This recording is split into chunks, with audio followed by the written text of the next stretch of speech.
থাইল্যান্ডের viral recipe mango staff pancake. এই বছরের প্রথম আম কিনে নিয়ে আসলাম আর এই ভাইরাল রেসিপিটাই করতে মন চাইলো আর অসাধারণ এই রেসিপিটা দেখতে লোভনীয়, তো ভাবলাম আমিও করে ফেলি। তো চলুন শুরু করা যাক কীভাবে তৈরি করছি আপনাদেরকে দেখাই। একটা বলে প্রথমে একটা ডিম ভেঙে নিয়ে নিলাম, তারপরে দিয়ে দিলাম সামান্য পরিমাণে লবণ, তারপরে দিয়ে দিলাম 1.5 চামচের মতো চিনি, আরও দিয়ে দিলাম 1 চামচ গুঁড়া দুধ। গুঁড়া দুধটা দেওয়ার পরে তারপরে চিনিটা গলানোর জন্য ভালোভাবে ডিমটা ফাটাই নিব। তো ডিমটা ফাটানো হয়ে গেলে দিয়ে দিব সামান্য পরিমাণে পানি, এখানে আধা কাপ পরিমাণের মতো পানি দিছি। পানিটা দিয়ে আমি ডিমটাকে ভালোভাবে মিক্স করে নিব। তারপরে চলে আসলাম শুকনো উপকরণগুলো দেওয়ার জন্য। এখানে আমি 1.5 কাপের মতো দিছি আটা বা ময়দা, যেটাই আপনারা আছে বাসায় ট্রাই করতে পারেন। তারপরে দিয়ে দিলাম কর্নফ্লাওয়ার 1 চামচ।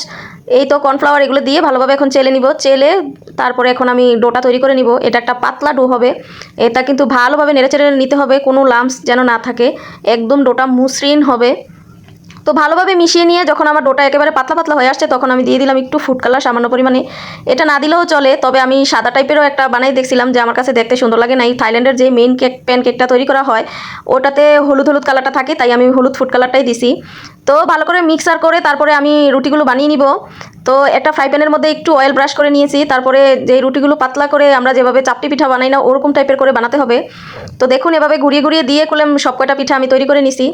তারপরে পিঠাগুলো বানানো হয়ে গেলে এক এক করে আমি সবগুলো পিঠাই বানানোর আগে কিন্তু হালকা হালকাভাবে অয়েল ব্রাশ করে করে নিছিলাম। তো এভাবে করে আপনারাও তৈরি করে নেবেন। তারপরে নিয়ে নিলাম 2টা আম, যেহেতু এটা আমের রেসিপি আম তো লাগবে মাস্ট। 2টা পাকা আম নিয়ে নিছি। তো আম 2টাকে আমি এখন ছুলে তারপরে কেটে নিব।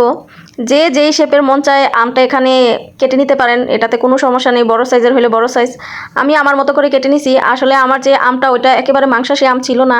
আপনারা চেষ্টা করবেন যে মাংসওয়ালা আমগুলা থাকে ওইগুলাই নেওয়ার জন্য, তাতে আরও বেশি কাটতে সুবিধা হয় আর কি। এই আমটা কিন্তু মিষ্টিই ছিল, টক আম দেওয়া যাবে না, আমটা মিষ্টি আম লাগবে। আর এই রেসিপিটা না রূপালি আমরুপালি যেটা বলে আর কি, এখনও ওই আমটা বের হয় নাই। ওই আমটা যখন বেরোবে আমরুপালি দিয়ে আমি আবার করব। এটা আমরুপালি দিয়ে আরও বেশি মজা লাগবে। তো তারপরে আমটা করা হয়ে গেলে আমি কিন্তু এখানে হুইপড ক্রিম তৈরি করে নিছি, সাথে হুইপড ক্রিম কিন্তু লাগেই এই রেসিপিতে। তো এই তো এখন আমি একটা একটা রুটি দিয়ে, রুটিগুলো দেখছেন কতটা স্মুথ হয়েছে রুটি দিয়ে। তারপরে দিয়ে দিলাম এই হুইপড ক্রিমটা, আর উপরে আমটা দিয়ে আমরা যেভাবে রোল বানাই না ওই রোলের মতো করে তারপরে ভাজটা করতে হবে।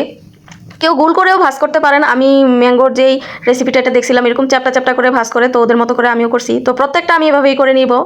তো এই তো করা হয়ে গেলে তারপরে আমি প্রতিটা সুন্দর করে সাজিয়ে একটা প্লেটে নিয়ে নিলাম। দেখতে এতটা লোভনীয় হচ্ছে কি বলবো। আপনাদেরকে আমি একটা কেটে দেখাচ্ছি। তো কতটা মজা হয়েছে ভিতরে, একদম যখন ক্রিমটা এবং ম্যাঙ্গোটা মুখে পড়ে না কি বলবো, অসাধারণ মজা। আর এটা আমের একটা ডেজার্ট, একটা বেস্ট ডেজার্ট, আপনারা ট্রাই করবেন বাসায়। তো আমার তো আর তর সইল না, তো আমি ঝটপট খেয়ে নিলাম, খেয়েও আপনাদেরকে দেখাইলাম। আর বেস্ট একটা রেসিপি, আপনারা অবশ্যই বাসায় ট্রাই করবেন। আর এই ভিডিওটি ভালো লাগলে একটা লাইক কমেন্ট শেয়ার অবশ্যই করে দিবেন। আর সবাইকে এতক্ষণ ভিডিওটি দেখার জন্য ধন্যবাদ।